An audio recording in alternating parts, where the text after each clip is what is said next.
The rain hammered down on the cracked asphalt of the suburban driveway like it was trying to wash away the sins of the world, but it only soaked Julian deeper into the chill that had nothing to do with the weather. His father's voice still echoed in his ears, a guttural roar that sliced through the downpour. "Get out. You're no son of mine."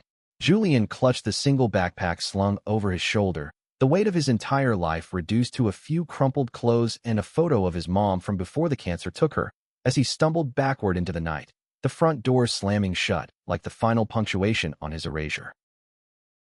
He didn't cry. Not yet. The tears would come later, in the anonymous dark of some alley. But right now, survival was a sharper blade. Seattle's relentless drizzle blurred the taillights of passing cars on the highway he hitchhiked toward, each one a fleeting promise of escape from the suffocating grip of a family that had preached love on Sundays and wielded rejection like a weapon on this one stormy Tuesday night. Julian had always known he was different. In the quiet cul-de-sacs of Bellevue, where manicured lawns hid the fractures of American dreams, he was the boy who lingered too long in the school library, devouring stories of far-off places and forbidden loves, his heart quickening at the sight of broad shoulders and easy smiles in the locker room. But difference was a luxury his family couldn't afford. His dad, Harlan, a burly mechanic with grease-stained hands and a Bible verse tattooed on his forearm, had built their life on the pillars of hard work and harder silences.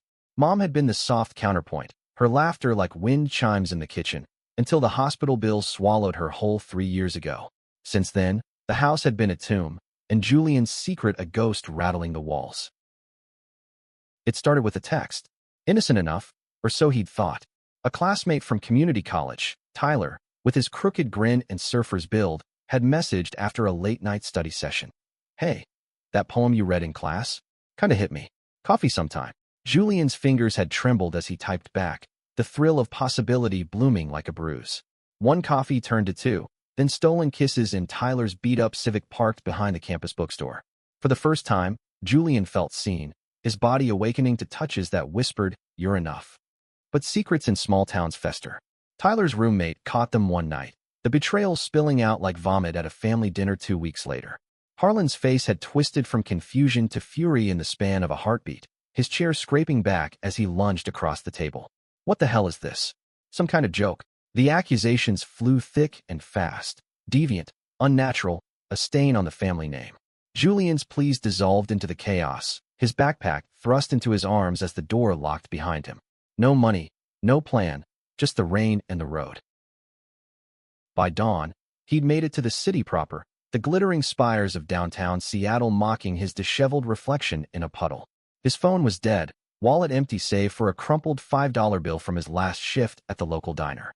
Hunger gnawed at his edges, but it was the cold that clawed deepest, seeping through his thin hoodie as he huddled under the awning of a shuttered storefront on Pike Street. The market buzzed faintly in the distance, tourists snapping photos of the original Starbucks, oblivious to the invisible currents of despair threading through the veins of the city. That's when he saw the sign, "Brew Haven, open late." Warmth inside. The cafe's windows glowed like a beacon, fogged from the heat within, and the scent of fresh espresso cut through the damp air like a lifeline. Julian hesitated, his pride a fragile shield against the vulnerability of asking for help. But his stomach twisted, and the rain showed no mercy. He pushed open the door, the bell tinkling softly above him, and stepped into a world that smelled of cinnamon and possibility. The place was modest, a cozy nook tucked between a vintage bookstore and a tattoo parlor, its walls lined with mismatched bookshelves and local art, watercolors of the Sound, black and white photos of fishermen hauling in the day's catch.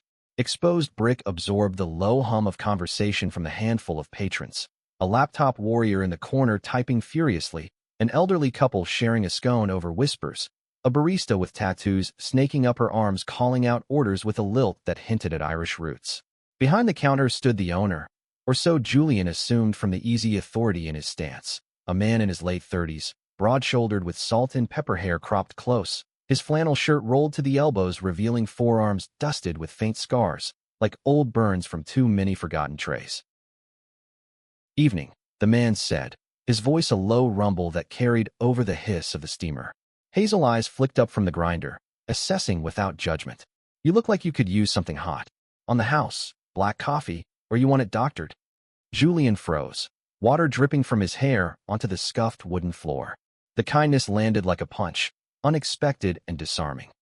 Black's fine, he managed, his voice cracking on the edges. He slid onto a stool at the counter, the vinyl creaking under him, and watched as the man poured a generous mug, sliding it across with a nod. "Name's Elias," the owner said, wiping his hands on a towel slung over his shoulder. "And yours?" "Julian." The word felt foreign in his mouth, like reclaiming a piece of himself he'd nearly lost in the downpour. Elias leaned on the counter, his gaze steady but not probing. "Rough night out there.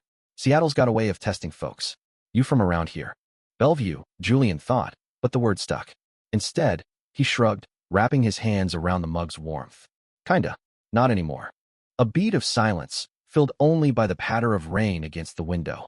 Elias didn't push, just busied himself restocking sugar packets, giving Julian space to breathe.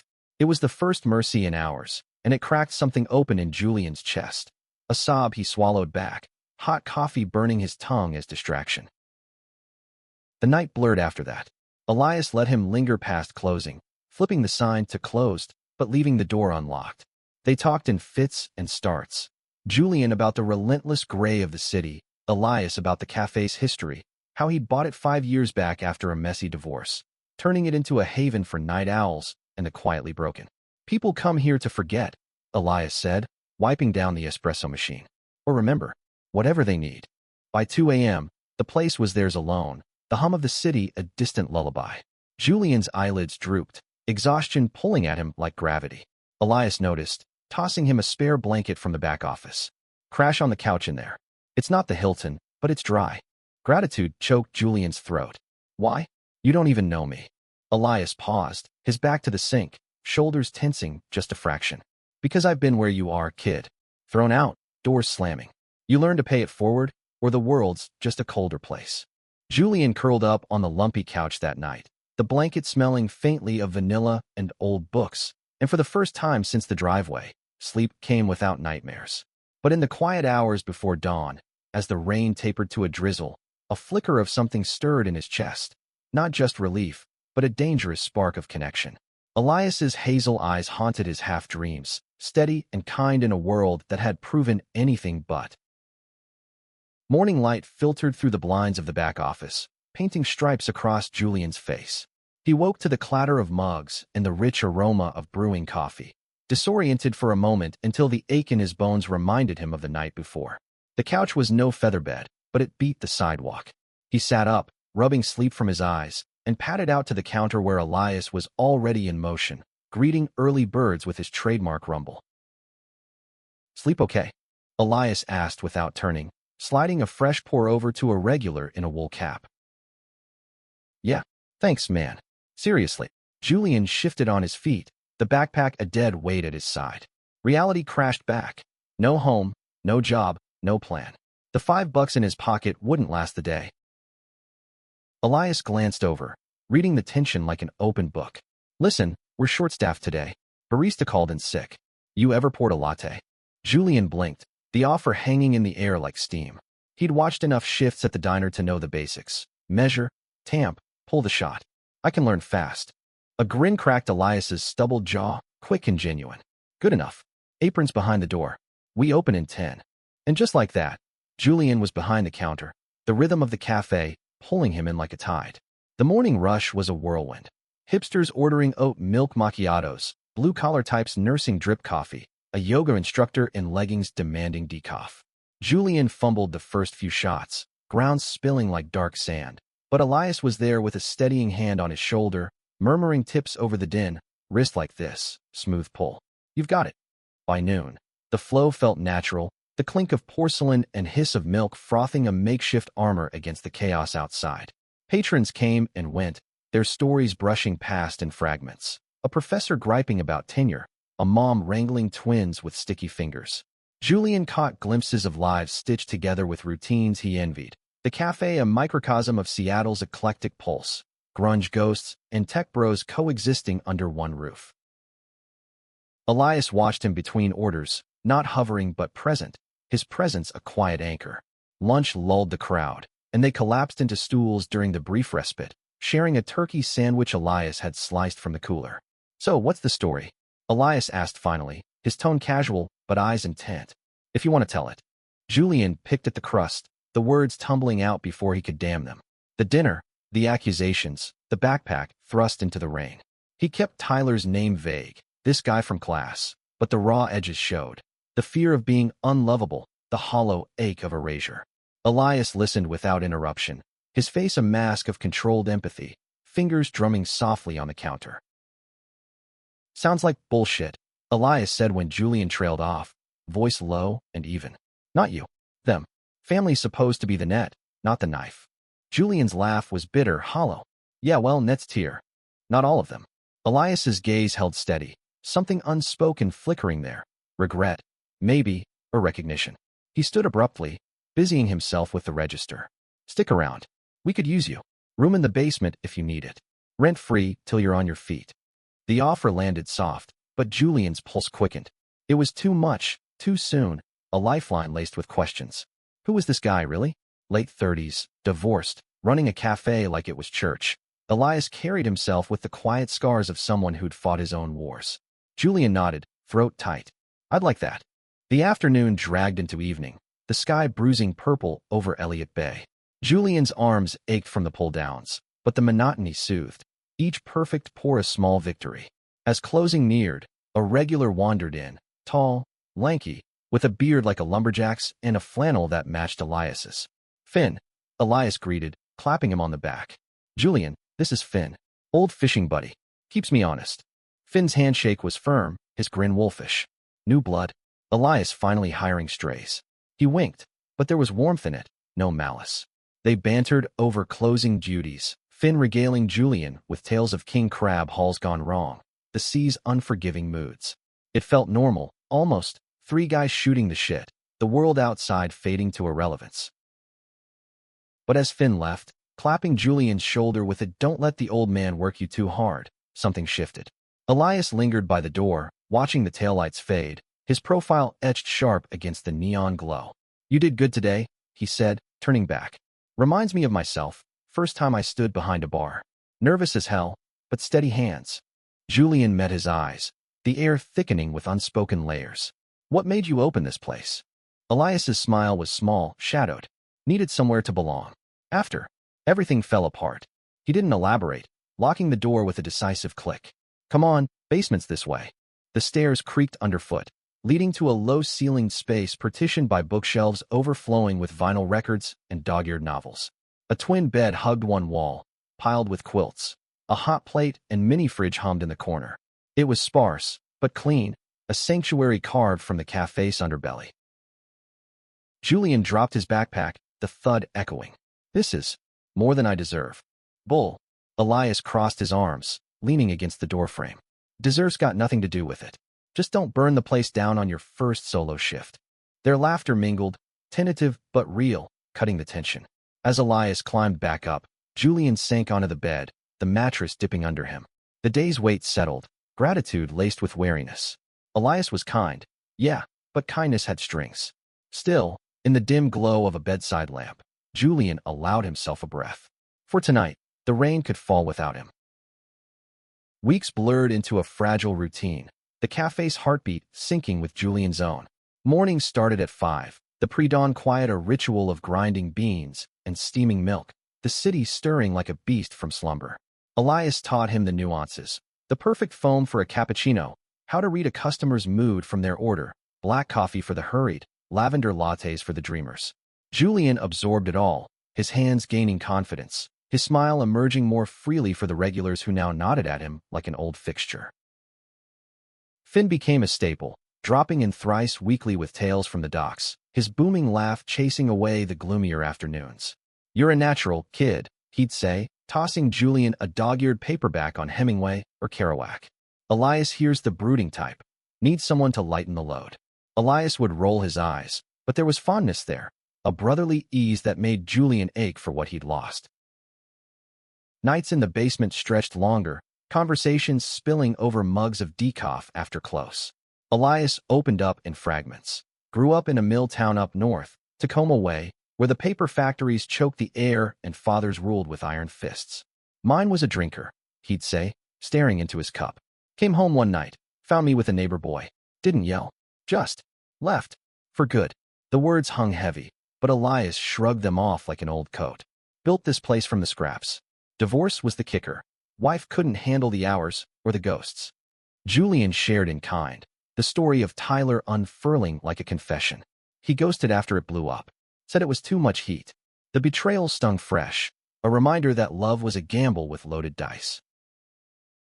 Elias's hand found his across the table one evening, brief but deliberate, a squeeze that said more than words. Not everyone's a coward, Julian. Some of us stick. The touch lingered, electric, stirring something Julian had buried under survival. Elias was older, steadier, his presence a gravitational pull. Hazel eyes that crinkled at the corners when he laughed, the faint scent of cedar and coffee clinging to his skin. It scared Julian, this budding want, but it warmed him too, a flame against the chill of solitude. One crisp October evening, as leaves skittered across Pike like confetti from a forgotten parade, the shift changed. The cafe was slow, rain pattering a staccato rhythm. Elias was in the back, inventorying beans, when a customer lingered at the counter. A woman in her 50s, sharp bob haircut, and pearls that screamed old money. Elias around? She asked Julian, her voice clipped. Julian started, but she waved him off, eyes scanning the space like she owned it. Tell him Marla's here. Harlan's sister. The name hit like ice water. Harlan. Julian's stomach dropped, the world tilting. Aunt Marla. The words escaped before he could cage them. She turned, brow furrowing. Do I know you? Before he could answer, Elias emerged, his face paling at the sight of her.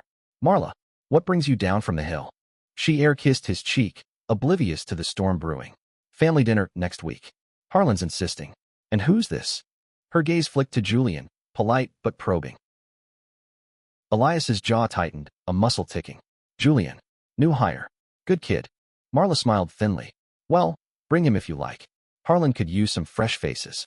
She left a tip in the jar, crisp 20, and swept out, umbrella blooming like a black flower. The door's chime faded, but silence roared. Julian stared at Elias, pieces slotting into place with sickening clarity. You know my dad? Elias busied himself with a rag, avoiding his eyes. Knew him. A long time ago. We crossed paths in Tacoma. Crossed paths. Julian's voice rose, edged with hurt. That's why you hired me? Pity from some old family friend. No. Elias met his gaze finally, raw and unguarded. Fate, maybe. Or coincidence. But it wasn't pity. Julian backed away, the counter digging into his spine. The cafe felt smaller, walls closing in. All those late nights, the touches, the shared scars. Had it been Charity dressed as connection? He grabbed his apron, yanking the strings loose. I need air. Julian, wait. But he was out the door, rain slicking his face, the city swallowing him whole. Betrayal tasted like ash, sharper than his father's rejection. Elias's secret wasn't just a link. It was a chain, binding him to the past he'd fled.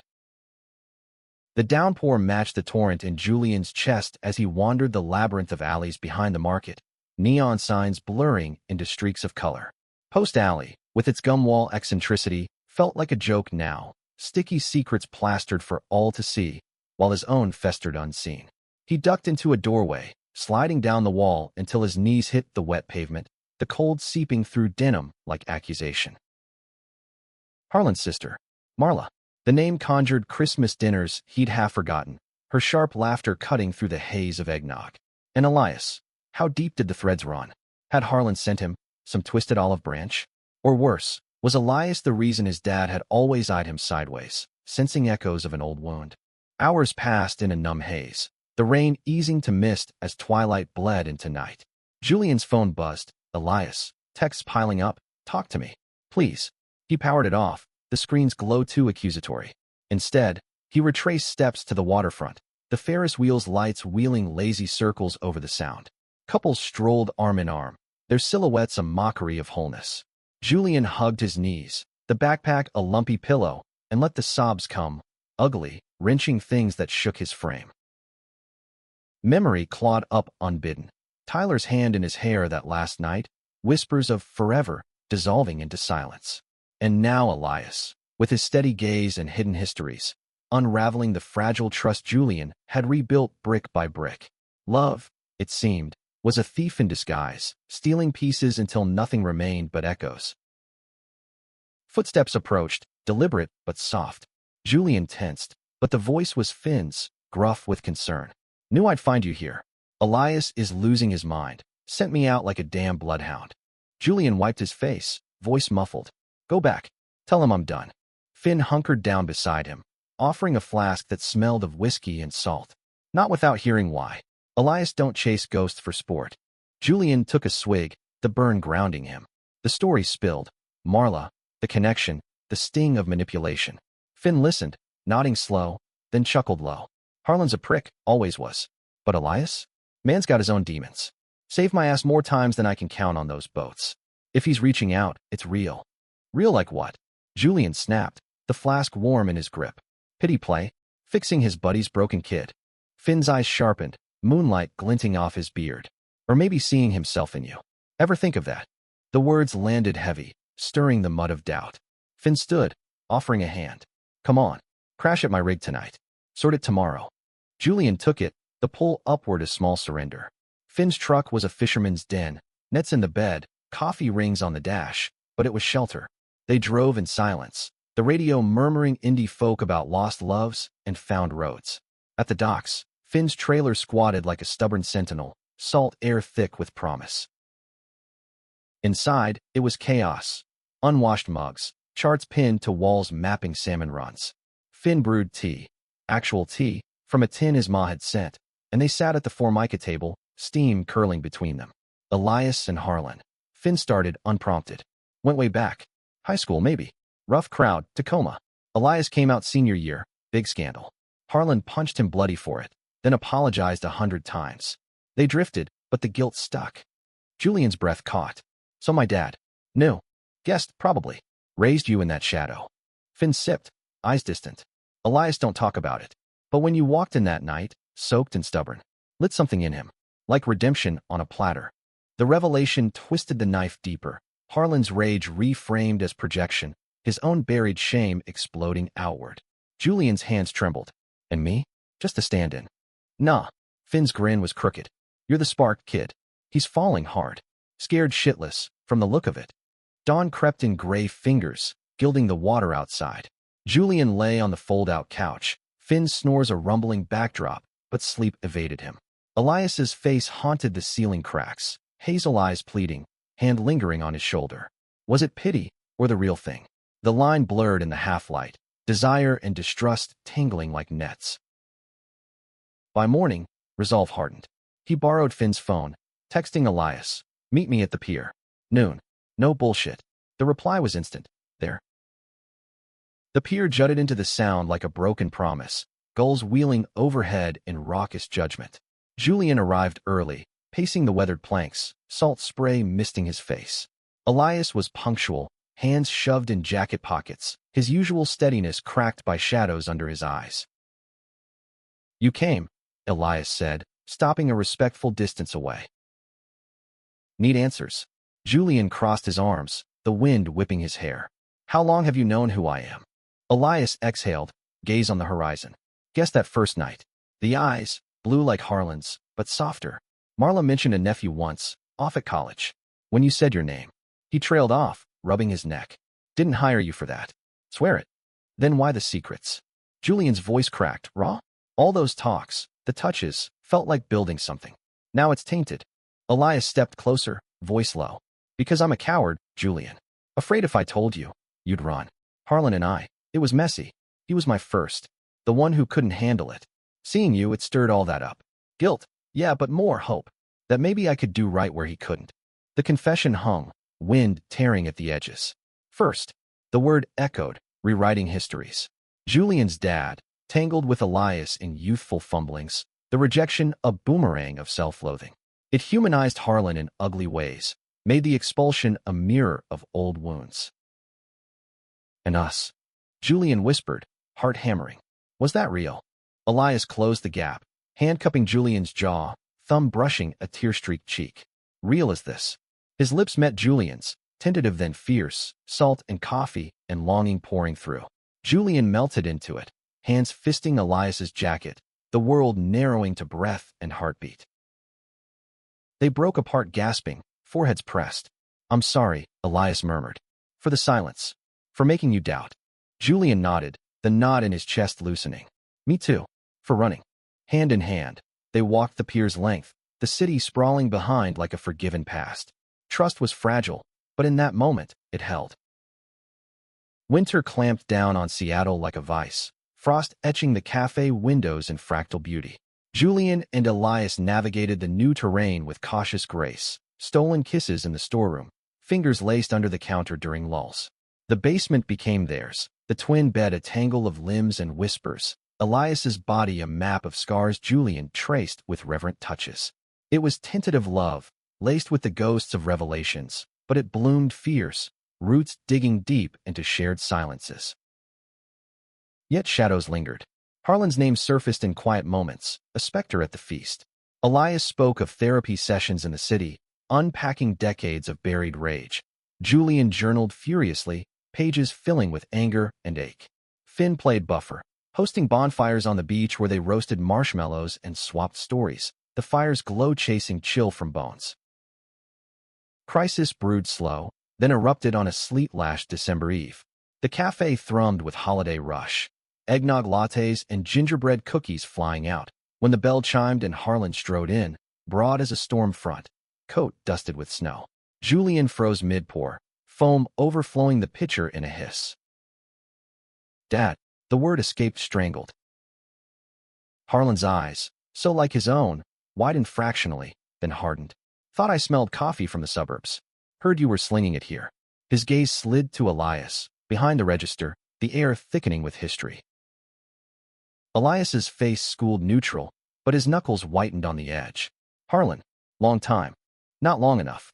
Harlan's voice was gravel. "Came for Marla's invite. Figured I'd check on my boy." "Your boy?" Julian's laugh was sharp, disbelieving. "You threw me out, remember?" Patrons shifted uncomfortably, whispers rippling.